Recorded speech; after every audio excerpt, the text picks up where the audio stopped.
गुरुर्ब्रह्मा गुरुर्विष्णु गुरुर्देवो महेश्वरा गुरुर साक्षात परब्रह्म तस्मै श्री गुरुवे नमः। यह बोला जाता था, लेकिन आज गुरु खुद असमंजस में है। यह खुद भ्रम में है कि हमें क्या करना है, क्या नहीं करना है। यह हम क्यों कह रहे हैं? क्योंकि जो आपकी टीचर पात्रता परीक्षा होने जा रही है, उसमें जो शिक्षक हैं वह असमंजस में हैं। किस प्रकार से असमंजस में हैं? इसमें बहुत सारी परेशानियों का सामना करना पड़ रहा है। वह परेशानी हम आगे देखेंगे। इसी के साथ क्या यह परीक्षा रद्द होगी? क्या यह परीक्षा रद्द होगी? इसके बारे में भी हम जानेंगे। इसी के साथ जो अभी तक आ रही परेशानी है और उसके बाद शिक्षकों ने क्या माँग रखी है, इसके बारे में हम इस वीडियो में देखेंगे। शिक्षक संघ का कहना है कि जब हमने जॉइनिंग ली थी, उस समय वैध नियमों के तहत ही हमारी जॉइनिंग हुई थी। तो आज उसे चुनौती क्यों दी जा रही है? आज इस परीक्षा को क्यों लिया जा रहा है? क्यों लिया जा रहा है? उसका कारण भी बताया है, क्योंकि जो पुरानी पेंशन और मूल नियुक्ति दिनांक से वरिष्ठता के आधार पर जिन्हें सरकार को पेंशन देना पड़ रही है, इसलिए यह सब किया जा रहा है जिससे पेंशन ना देना पड़े। व्यापम पास शिक्षकों के साथ दोहरा बर्ताव क्यों? शिक्षकों का कहना है कि जब 2005 और 9 के बीच व्यापम हम पास हैं, तो हमसे यह परीक्षा दोबारा क्यों ली जा रही है? शिक्षकों का कहना एक और है कि सोशल मीडिया पर रोज यह जो फर्जी सूचनाएं और विभाग के जो अधूरे बयान वायरल हो रहे हैं, जिससे शिक्षकों का तनाव लगातार बढ़ रहा है। कृपया नियमों को स्पष्ट किया जाना चाहिए। एक सवाल और है कि जो प्रमोशन पा चुके शिक्षकों का मूल पद क्या होगा, जिसमें उन्होंने जॉइनिंग ली थी या अभी पढ़ा रहे हैं। इसी के साथ उच्च पद का जो उच्च पद पर जिनका प्रमोशन हो गया है, वह मूल पद में माने जाएंगे या फिर उच्च पद में माने जाएंगे। इसी के साथ बॉम्बे और त्रिपुरा हाई कोर्ट के द्वारा इन्हें राहत दी गई है परीक्षा से। इन सवालों में विसंगतियां पर विभाग ने साधी चुप्पी। जो यह सवाल है, इस पर विभाग ने चुप्पी साध ली। अभिषेक सिंह आयुक्त डीपीआई ने कुछ जानकारी दी है कि आपका मूल पद क्या है और आप पेपर किस में देंगे। तो देखते हैं। सभी को पता है कि जो पहले से शिक्षक हैं, पूर्व से शिक्षक हैं, उनके लिए पात्रता परीक्षा आयोजित की जा रही है। अब इसमें बहुत सारी परेशानियों का सामना करना पड़ रहा है। आगे हम देखते हैं। यह आपकी आज की न्यूज़ है। आगे देखते हैं। टीईटी परीक्षा शिक्षक संगठन दिल्ली में कराए विरोध प्रदर्शन। शिक्षकों का कहना है कि आप जो परीक्षा ले रहे हैं, यह सही नहीं ले रहे। कारण यह है कि जब उनकी जॉइनिंग हुई थी, जितने भी आपने योग्यताएं रखी थी, वह योग्यताएं पास करके आए थे, तभी जॉइनिंग हुई थी। लेकिन इतने सालों बाद आपको याद आता है कि आपने जो टीचर परीक्षा है वह पास नहीं की है, जबकि उस समय की जितनी योग्यताएं थी वह पूरी की थी। तो आज इतने सालों बाद दोबारा से पेपर क्यों? इसी बारे में यह जानकारी है। तो इनका कहना है, सुप्रीम कोर्ट के फैसले का इंतजार, अब तक टीईटी परीक्षा फॉर्म नहीं भरने का शिक्षकों ने किया निर्णय। तो फॉर्म ना भरने का निर्णय क्यों लिया है? इसके साथ ही हम अन्य जानकारियाँ देखेंगे। इससे क्या है, जो सरकारी टीचर हैं वह तो ठीक है, जो प्राइवेट टीचर हैं उन्हें भी परेशानी आएँगी और जो प्राइवेट विद्यालय हैं, उनके लिए भी टीचरों के लिए रखने में परेशानी होगी। इसी के साथ यह रही आपकी न्यूज़। इसमें दिया गया है टीईटी परीक्षा की तारीख घोषित, लेकिन पात्रता पर अभी सस्पेंस। भ्रम में हैं शिक्षक। शिक्षक आज भी बहुत सारी परेशानियों का सामना कर रहे हैं। किस-किस भ्रम में हैं? सबसे पहले हम देखते हैं कि यह वीडियो थोड़ी-सी लंबी हो सकती है, लेकिन आपको जानकारी पूरी मिलेगी। सबसे पहले, व्यापम के पास शिक्षकों के साथ दोहरा बर्ताव क्यों? क्यों ऐसा बर्ताव किया जा रहा है? शिक्षक संगठनों का तर्क है कि सुप्रीम कोर्ट ने सिर्फ पात्रता परीक्षा पास होने की बात कही है, किसी नए सिलेबस की नहीं की है।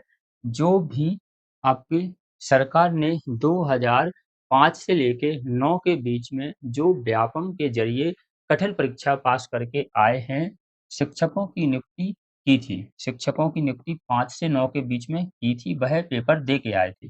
टीईटी जैसे ही पेपर था, ऐसे में इन शिक्षकों के को बिना परीक्षा वाले 2000 1999-2005 के कैलेंडर में बराबर खड़ा कर दिया है।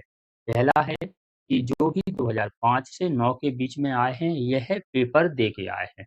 अब उस समय जो पेपर था, उस समय का पेपर दे के आए हैं। ऐसा नहीं है कि हमें आज का पेपर देना ही पड़ेगा। दूसरा है प्रमोशन वाली बात है कि जो भी 1999 और 2004 के बीच के जो टीचर हैं, जिन्होंने प्राथमिक और माध्यमिक शिक्षक एवं प्रमोट होकर उच्च माध्यमिक शिक्षक बन चुके हैं। जैसे मान लीजिए जब आपकी नियुक्ति हुई, तब आप प्राइमरी में थे या फिर माध्यमिक में थे। प्राइमरी से माध्यमिक में पहुँच गए या फिर माध्यमिक से उच्च माध्यमिक शिक्षक बन चुके हैं।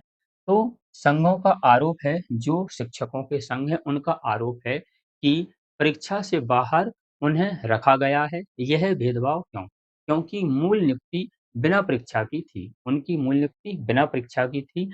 यदि परीक्षा दिलाई तो प्रमोशन के नियम आड़े आएँगे, क्योंकि उनका मूल पद ही बदल चुका है। इनका कहना है कि यदि परीक्षा होती है, तो उनका मूल पद ही बदल चुका है। किस प्रकार से बदल चुका है? इसे हम देखते हैं। उच्च पद का प्रमोट मूल पद की परीक्षा या वर्तमान पद की परीक्षा। मान लीजिए कि हमारी नियुक्ति हुई प्राइमरी से। प्राइमरी से नियुक्ति होती है, अब जो प्रमोशन हो गया है, वह माध्यमिक में हो गया। तो हमें पेपर प्राइमरी का देना है या माध्यमिक में का देना है? यह भी एक असमंजस है। क्योंकि जब नियुक्ति हुई थी, तब हम प्राइमरी में थे, अब हम माध्यमिक में हैं, तो यह परीक्षा देनी पड़ेगी या नहीं देनी पड़ेगी? देनी पड़ेगी तो हम प्राइमरी की देंगे या फिर माध्यमिक की देंगे। इसी के साथ-साथ जो माध्यमिक के शिक्षक थे, अब यह हायर सेकेंडरी में पढ़ा रहे हैं। हायर सेकेंडरी में पढ़ा रहे हैं, उन पर तो टीईटी जो कानून है, लागू नहीं होता है, क्योंकि वे कक्षा 8 से ऊपर पढ़ा रहे हैं। तो इनका कहना है कि जो माध्यमिक में थे, वह तो अब हायर सेकेंडरी में पढ़ा रहे हैं और इनके ऊपर यह कानून लागू नहीं होता है, तो हम परीक्षा किसकी दें? ऐसे ही बहुत सारे सवाल हैं, इनके जवाब हैं। आगे हम देखते हैं, आगे दिया गया है कि जो आपकी कानून में संशोधन करना चाहिए। मूल सवाल यह है कि जिन शिक्षकों की नियुक्ति उस समय के वैध नियमों के तहत हुई थी। मूल सवाल तो यह है कि जो शिक्षक हैं, उनकी नियुक्ति वैध नियमों के तहत हुई थी। उस उसे आज कैसे चुनौती दी जा सकती है? सरकार को टीईटी कानून में संशोधन करना चाहिए। असल में सरकार 2004 से पहले नियुक्त शिक्षकों से परेशान है, क्योंकि वे पुरानी पेंशन और मूल नियुक्ति दिनांक से वरिष्ठता के दायरे में आ रहे हैं। में सरकार उन्हें परीक्षाओं में उलझाकर रखना चाहती है। यह कहना है नरेंद्र भार्गव हैं, यह कौन है? राज्य शिक्षक संघ द्वारा कहा गया है कि इनका काम पेपर लेना नहीं है। इनका काम क्या है? जब हमारी नियुक्ति हुई थी, तब हमने पूरे जो वैध नियम हैं, उनसे हमारी नियुक्ति हुई थी। तो आज उसे चुनौती कैसे दी जा सकती है? इनका कहना है कि जो 2004 से पहले के शिक्षक हैं, उनके लिए इन्हें पेंशन ना देना पड़े, इसके लिए ये पूरा काम किया जा रहा है। आगे देखते हैं। आगे कई सवाल हैं, कई परेशानियाँ हैं। जल्द ही जारी होगा स्पष्टीकरण। टीईटी को लेकर उठे बड़े सवाल। लोक शिक्षण संचालनालय का रुख अभी तक साफ नहीं है। हमारे प्रांतीय नेतृत्व के डीपीआई कमिश्नर से मुलाकात की है, उनसे जो डीपीआई है, उनसे मुलाकात की है और उनके पत्र जारी किया है। इससे स्पष्ट किया जाए कि कमिश्नरी से जल्द ही स्पष्ट जारी किया जाए कि उन्हें किसकी परीक्षा देनी है, प्राथमिक की या माध्यमिक की देनी है। क्योंकि फॉर्म भरना शुरू हो गए हैं, सवाल बहुत हैं, परेशानियाँ बहुत हैं, लेकिन जवाब भी हैं। आगे कुछ जवाबों के बारे में देखेंगे। आगे देखते हैं, वरिष्ठ कार्यालय से ही निराकरण। विशेष पात्रता परीक्षा जो विज्ञापन जारी हुआ है उसमें स्पष्ट है कि जिन शिक्षकों ने पात्रता परीक्षा नहीं दी है, जिन शिक्षकों ने पात्रता परीक्षा नहीं दी है, उन्हें यह परीक्षा देनी होगी। एक लाइन में बात कहें कि जिनके पास शिक्षक पात्रता परीक्षा नाम से सर्टिफिकेट है, उनको टीईटी नहीं देनी होगी। अब कौन-सी परीक्षा मानी जाएगी, कौन-सी नहीं मानी जाएगी, यह तो शासन ही बता सकता है। अभी तक यही पता है कि जिनकी नियुक्ति एक तय प्रक्रिया के तहत हुई थी और पात्रता परीक्षा नाम से सर्टिफिकेट है, उन्हें परीक्षा नहीं देनी है। हालाँकि तरह से कई तरह के कन्फ्यूज़ इनके पास हैं, अभी भी हैं, जिनका निराकरण वरिष्ठ कार्यालय से किया जाना ज़रूरी है। तो यह सभी जो परेशानी है, आ रही हैं, फॉर्म भरने लगे हैं, फॉर्म भरना शुरू हो गए हैं और इस तरह से अभी भी इसमें परेशानी आ रही है। अब आगे जो जानकारी है वह देखते हैं। यह जानकारी आपकी कुछ जिज्ञासा को कम करेगी और कुछ इनका उत्तर भी देखेंगे। आगे कुछ परेशानियों के हम उत्तर भी देखने जा रहे हैं। इसे देखते हैं। इस मामले में बॉम्बे हाई कोर्ट और त्रिपुरा हाई कोर्ट दे चुका है राहत। इस मामले में बॉम्बे हाई कोर्ट और त्रिपुरा हाई कोर्ट राहत दे चुका है। बॉम्बे हाई कोर्ट का कहना है कि प्रांतीय शिक्षक संघ के धर्मेंद्र रघुवंशी बताते हैं कि 3 सितंबर 2001 को शैक्षिक अनुसंधान परिषद ने शिक्षक भर्ती के मापदंड तय किए थे। इस आधार पर जुलाई 2026 में बॉम्बे हाई कोर्ट ने 2021 की नियुक्ति शिक्षकों को टीईटी से राहत दी है। इनका कहना है कि जब आपके पास उस समय नियम ही नहीं थे, तो हम वह परीक्षा क्यों दें? जब हमारी नियुक्ति हुई थी, तब हम पूरे नियमों का पालन करके जॉइनिंग की थी। इसी के साथ त्रिपुरा हाई कोर्ट ने क्या कहा है कि जो पहले से नियुक्त शिक्षकों को टीईटी से मुक्त रखा जाएगा। हाई कोर्ट ने सिंगल और डबल बेंच में शिक्षकों के पक्ष में फैसला दिया है। त्रिपुरा सरकार ने इस फैसले को सुप्रीम कोर्ट में चुनौती दी है। इस पर अभी सुनवाई अभी आना बाकी है। इसके बाद क्या होगा? लेकिन इन दोनों कोर्टों ने एक राहत दी है शिक्षकों को। अब आगे देखते हैं। आगे दिया गया है, प्रदेश में सेवारत शिक्षकों के लिए विशेष शिक्षक पात्रता परीक्षा टीईटी के आवेदन शुरू हो गए हैं, लेकिन स्कूली शिक्षा विभाग में भारी असमंजस में आक्रोश का माहौल है, ठीक है ना? विडंबना देखिए कि जो शिक्षक सभी के लिए पढ़ा रहे हैं, आज वही असमंजस में हैं, वही आज भ्रम में रह रहे हैं। परीक्षा की तारीख आ चुकी है, मगर लोक शिक्षण संचालनालय अब तक यह सूची ही जारी नहीं कर पाया है कि यह सूची उन्होंने जारी नहीं की है कि आखिर इस अग्निवीर में किन-किन शिक्षकों को बैठना है।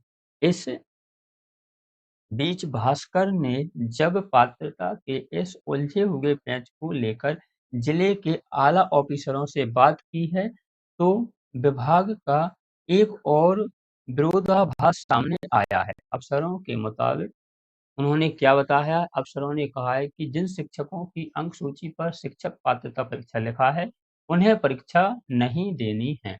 जिनकी जो अंक सूची है जिस पर शिक्षक पात्रता परीक्षा लिखा है, उन्हें नहीं देना है।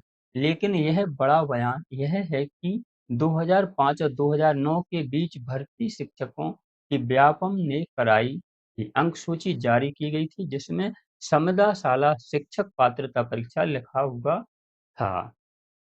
अब इन्होंने कह दिया कि जिन पर शिक्षक पात्रता परीक्षा लिखा है, उन्हें यह परीक्षा नहीं देनी है। लेकिन 2005 से लेकर 2009 के बीच में जो यह नियुक्ति हुई थी, उन पर संविदा शाला शिक्षक पात्रता परीक्षा लिखा हुआ है।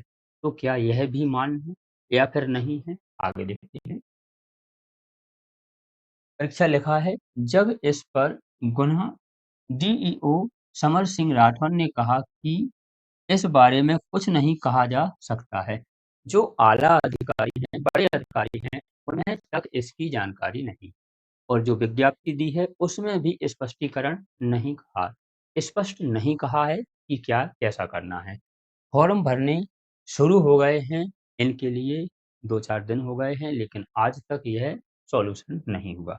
आगे कुछ सवालों के जवाब हैं, उन्हें भी हम देखेंगे। तो कहा नहीं जा सकता है, ऑफिसरों ने इस तर्क ने पूरे मामले को सुलझाने की बजाय और उलझा दिया है। शिक्षक संघ का कहना है कि क्या सिर्फ इन तकनीकी शब्दों में फेरबदल से इन अनुभव शिक्षकों को भी दोबारा परीक्षा की कतार में खड़ा होने दिया जाएगा, या फिर विभाग की ओर से चुप्पी और आधी अधूरी तैयारी के कारण सोशल मीडिया पर रोज फर्जी सूचनाएं और विभाग के अधूरे जो बयान हैं हो रहे हैं, जिनसे शिक्षकों का तनाव लगातार बढ़ता जा रहा है। इनका कहना है, क्या यह सोशल मीडिया पर रोज जो फर्जी सूचनाएं आ रही हैं, उनसे शिक्षक तनाव में। इस तनाव को कम करने के लिए सरकार को पूरी तरह से जो जानकारी है, वह स्पष्ट करनी चाहिए थी। लेकिन विज्ञप्ति जारी कर दी है, विज्ञप्ति जारी करने के साथ ही और इस तरह से भी न्यूज़ें आ रही हैं। अब यह न्यूज़ें आ रही हैं, टीईटी नहीं तो सेवा से बाहर होंगे शिक्षक, पदोन्नति के लिए भी उत्तीर्ण होना होगा, परीक्षा का अनिवार्य है। तो यह खबरें आ रही हैं कि यदि परीक्षा पास नहीं होते हैं तो शिक्षक बाहर हो जाएँगे। यह तमाम परेशानियों के चलते शिक्षक असमंजस में हैं। आगे लिखा है, 5 साल से कम वाले शिक्षकों को पदोन्नति चाहिए तो देनी होगी परीक्षा। इनका कहना है कि जिनके पास जो लास्ट में 5 साल रह गए हैं रिटायरमेंट के लिए, यदि उन्हें पदोन्नति चाहिए तो परीक्षा देनी होगी। अब 2011 से पहले भर्ती शिक्षकों को भी देनी होगी परीक्षा। डीपीआई ने स्पष्ट कह दिया है कि 1998 से 2011 के बीच भर्ती शिक्षकों को पात्रता परीक्षा शामिल होना है। वर्ष 2005 और 8 में व्यापम से भर्ती शिक्षकों को भी टीईटी देना होगा, क्योंकि उस समय उनकी पात्रता परीक्षा नहीं ली गई थी। भाई, पात्रता परीक्षा नहीं ली गई थी तो कोई तो परीक्षा ली गई थी। उस समय जो चल रही थी वो कोई तो परीक्षा चल रही थी। तो इसमें ज़रूरी है कि सिर्फ़ यह नाम से ही पात्रता परीक्षा हो, तभी अनिवार्य माना जाएगा। उस समय जो परीक्षा चल रही थी वो परीक्षा दी थी। अब थोड़े नाम बदलने से क्या उन्हें दोबारा से लाइन में लगना पड़ेगा? आगे लिखते हैं, 2011 में टीईटी के जो प्रावधानों के तहत व्यापम से पात्रता परीक्षा उत्तीर्ण करने वाले संविदा शिक्षकों को छूट दी गई है। 2011 में जो टीईटी के प्रावधान थे, उनकी जो परीक्षा हुई थी, उन्हें छूट दी गई है। अब आगे जो जानकारियाँ हैं, जानकारियाँ बहुत हैं, वीडियो थोड़ी-सी लंबी हो सकती है, लेकिन यह काम की है। 15,000 शिक्षकों के लिए मूल पद की पात्रता परीक्षा ज़रूरी है। यह आपके कुछ सवालों के उत्तर हैं। एक ऊपर देखा कि कितने वर्ष से कितने वर्ष तक जिनकी जॉइनिंग है, उन्हें परीक्षा देनी होगी। यह परीक्षा आपको 2 सालों में देनी है, तो इतना आप परेशान ना हों। अभी थोड़ा देर रुकें, अगली बार दे लें आप, तो इतना आपको परेशान होने की ज़रूरत नहीं है। अब जैसे ही इसके कुछ नियम चेंज होते हैं, कुछ होता है, तो आप अगली बार दे लें और अगली बार दे लें। 1 साल में 2 बार है, तो आपको 4 बार मौका मिलेगा। 15,000 शिक्षकों के लिए मूल पद की पात्रता परीक्षा ज़रूरी है। किसे ज़रूरी है? स्कूली शिक्षा विभाग ने 2024 में करीब 15,000 शिक्षकों को जो उच्च पद पर प्रभार दिया था। प्राथमिक शिक्षकों को माध्यमिक शिक्षक और माध्यमिक शिक्षकों को उच्च माध्यमिक शिक्षकों का प्रभार दिया गया था। डीपीआई ने स्पष्ट कहा है, डीपीआई ने जो यह ऊपर उलझन दी थी, पहले हमने देखा कि अब हमें किस पद के लिए देना है, तो उन्होंने स्पष्ट कहा है कि उच्च पद का प्रभार मिलने से मूल पद समाप्त नहीं हुआ है, इसलिए इन शिक्षकों को अपने मूल पद की पात्रता परीक्षा देनी होगी। इनका कहना है कि आपको जो पदोन्नति मिली है, आपको उच्च पद मिला है, इससे आपका मूल पद समाप्त नहीं हुआ है। तो आपको मूल पद की परीक्षा देनी होगी। मतलब यदि आपने प्राथमिक शिक्षक से जॉइनिंग की थी, तो प्राथमिक शिक्षक की, माध्यमिक शिक्षक ने में जॉइनिंग ली थी सबसे पहले, तो माध्यमिक शिक्षक की। मूल पद जो था उसी की परीक्षा आपको देनी है। पदोन्नति होके आप आगे चले गए तो उससे कोई मूल पद पर प्रभाव नहीं पड़ेगा। टीटी परीक्षा को लेकर शिक्षकों को जो भी असमंजस था, उसे दूर कर दिया गया है। उच्च पद प्रभार वाले शिक्षकों को मूल पद की परीक्षा देनी है। यह अभिषेक सिंह आयुक्त डीपीआई के इन्होंने कहा है कि मूल पद की आपको परीक्षा देनी है। आपको ज़्यादा असमंजस में नहीं रहना है। आगे देखते हैं। 2 साल से उच्च पद पर पढ़ा रहे हैं। अब शिक्षकों का क्या कहना है कि आपने कह दिया कि मूल पद की देना है। आप वहाँ बैठे हैं, आपने कहा मूल पद की देना है, भाई मूल पद की दिलवा लो, क्योंकि आपको तो यह परीक्षा देनी नहीं है। जो भी नियम बनाते हैं, क्या वह भी यह परीक्षा देंगे? क्योंकि उनकी भी जॉइनिंग इसी समय हुई होगी। जो वहाँ डीपीआई में नियम बनाते हैं, उनकी भी जॉइनिंग आपकी इतने समय की है, उसके लिए भी क्या पेपर देना ज़रूरी है? इनका कहना है शिक्षकों के कि 2 साल से हम उच्च पद के लिए पढ़ा रहे हैं। अब ऐसे में मूल पद पर परीक्षा देने के लिए अलग से तैयारी करनी होगी। इसके लिए हमें 1.5 माह का समय पर्याप्त नहीं है। क्योंकि 2 साल से ज़्यादा हो गए जब से हम उच्च पद पर पढ़ा रहे हैं। अब हमें परीक्षा में मूल पद की देनी है, तैयारी करने के लिए समय नहीं है। तो इसी के साथ जो पढ़ाई है वह भी प्रभावित होगी, क्योंकि उच्च पद के लिए पढ़ा रहे हैं, हमें खुद पढ़ना मूल पद के लिए है। इसलिए इस परीक्षा को ना लिया जाए। यह परीक्षा किसी भी तरह से वैधानिक नहीं है, शिक्षकों का यह कहना है। अब आगे हम देखते हैं। आगे दिया गया है शिक्षकों को टीईटी परीक्षा उत्तीर्ण करने के लिए 2 साल का टाइम है। पास नहीं हुए तो अनिवार्य सेवानिवृत्ति होगी। अब यह भी खबरें आ रही हैं। यदि पास नहीं होगे तो सेवानिवृत्ति होगी। पास नहीं हुए तो फिर पदोन्नति नहीं होगी। पास नहीं हुए तो ऐसा, पास नहीं हुए तो वैसा। देनी कब तक है आपको यह परीक्षा? आपको यह परीक्षा देनी है 31 अगस्त 2028 तक देनी है। तो यह जो आपके सवाल थे और जवाब थे कि यह जो परीक्षा आपको कब तक देनी है? आपको देनी है 31 अगस्त 2028 तक देनी है। पास होने के लिए आपको क्या चाहिए कि जो आरक्षित वर्ग के हैं, उनके लिए आपको 50% चाहिए। मतलब आपका 150 का पेपर है तो आपको 75 नंबर चाहिए आरक्षण वालों के लिए, और अनारक्षण वालों के लिए, जो अनारक्षित हैं उनके लिए चाहिए 60% अंक। 60% मतलब है कि 150 का पेपर है और 90 अंक चाहिए आपको। 60% 90 अंक चाहिए जो आरक्षित में नहीं आते हैं, और जो आरक्षित में आते हैं उनके लिए ने 50% 75 अंक चाहिए। तो आपके कुछ सवाल, कुछ जवाब के साथ ही कुछ अन्य छोटी-मोटी जानकारियाँ और हैं। यह जानकारियाँ बहुत कॉमन हैं, लेकिन आप बहुत दिनों से इस जो पूरी प्रक्रिया है, इससे दूर हैं। तो छोटी-छोटी जानकारियों का होना भी आवश्यक है। यहाँ लिखा है, मोबाइल कैलकुलेटर पूरी तरह प्रतिबंधित है। किसी भी प्रकार से आप ऐसी चीज़ नहीं ले जा सकते, जो आपको परीक्षा में हेल्प करे। मोबाइल हो, कैलकुलेटर हो आपको, स्मार्ट घड़ी हो या डिजिटल कोई भी चीज़, सामान हो आपका, कोई-सी भी चीज़, तो यह आपको नहीं ले जाना है। पास का हमने बताया 50 और 60% अंक पर पास होना है आपको। शिक्षकों की विशेष अवकाश की माँग। शिक्षकों का कहना एक बात और है कि हमें अवकाश दिया जाए, क्योंकि यह परीक्षा देनी है तो हमें पढ़ना भी पड़ेगा। समय बहुत कम है, तो हमें विशेष अवकाश की प्रावधान किया जाए, जिससे यह हम परीक्षा फाइट कर सकें। माँगें बहुत हैं, सवाल बहुत कम हैं, सवाल बहुत हैं और उत्तर बहुत कम दिए गए हैं। तो सरकार ने इसे इतना ज़्यादा स्पष्ट नहीं किया है, जितना ज़्यादा स्पष्ट इसे करना चाहिए था। तो जो जानकारी थी वह आपके सामने है।